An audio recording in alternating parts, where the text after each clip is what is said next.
Tennessee Williams, the original writer of the play, did a fantastic job of introducing each individual character at different points in the story. Primarily, the story is built around three main characters: Blanche, Stella, and Stanley. Blanche quickly establishes herself as the star of the show. She is a very unique character, to say the least. She is outgoing, yet often reserved. Stella is Blanche's sister, who is much more down to earth. She is married to Stanley Kowalski, a Polish man who is not the most loyal husband. He and Stella have a very passionate relationship. Other characters include Mitch, a friend of Stanley's, who ends up having a close relationship with Blanche; Steve, another friend of Stanley's who lives in the same apartment; and Eunice, Steve's wife. At the beginning of the story, we are introduced to the overall setting of the play.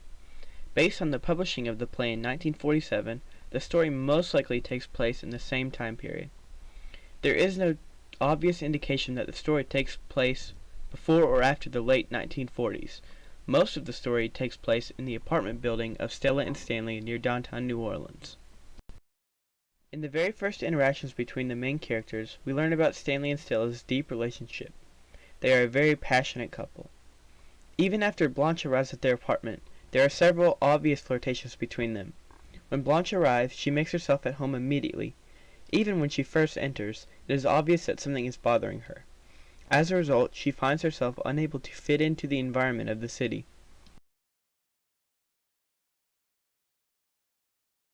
Soon after Blanche's arrival, conflict becomes evident.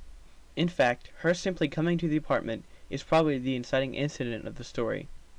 All of the issues begin to revolve around her. She creates tension between all three main characters. She slowly imposes herself upon everyone else. She creates a demand to get in everyone else's business. And she intrudes on the basic peace of the couple.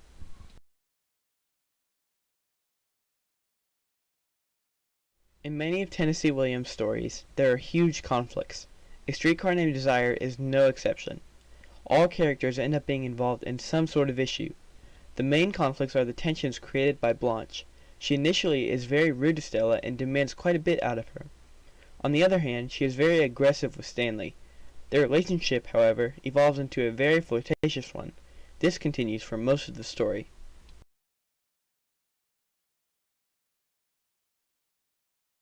Most of the play is found in the rising action. In this action, Blanche and Stella slowly resolve many of their minor issues with each other.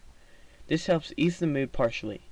However, the rising action becomes focused on Blanche and Stanley. In one scene, they may seem to be getting along just fine. However, Blanche might become very resistant in the next. Their relationship is very back and forth. At the same time, Blanche develops a more dedicated relationship with Mitch. They go out on multiple dates as Blanche is desperate to find a way to fit into the city. Just when things seem to be getting back to normal, Stanley rapes Blanche.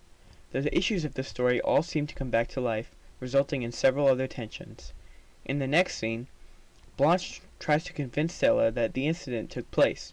Stella remains set on the idea that Stanley would never do such a thing. In the following action, there is not much suspense. This is quite surprising considering the previous scenes. As mentioned earlier, Stella still fails to believe Blanche. Also, Blanche and Stanley seem to be getting along just fine. There is no apparent issue, yet.